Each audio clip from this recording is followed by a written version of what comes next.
DeSantis says teacher pay should be at the top of lawmakers' agenda for 2020, but critics say his plan to raise starting salaries is already raising some red flags.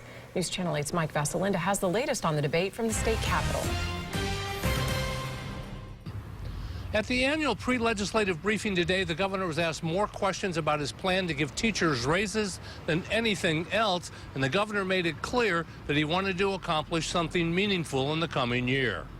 On Monday, Florida's largest teachers union asked for $2.4 billion. $1 billion for across-the-board 10% pay raises for teachers, and with the rest to improve buildings and add classes. We've watched 2 decades of disinvestment by legislature after legislature, governor after governor.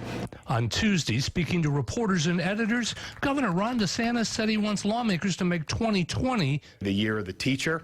But the governor's not endorsing the union's 10% pay hike or the other $1.4 billion for improvements. Let's not pretend there's not politics involved in this. I mean, it's just a fact of the matter. I'm a Republican. They're not. And so what I'm doing is never going to be enough. And my job is not to do what the union wants. It's what I think is best for education. And Senate President Bill Galvano threw a little cold water on both plans. Revenue's going to be tight, and teacher pay is a local responsibility. We cannot make a commitment to a specific number at this point until we fully understand where we are budget-wise, how the mechanics of these things work.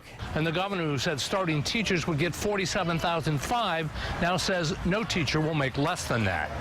That's much more attractive at $47,500 than it is at $39,000 or $40,000. I mean, it just is.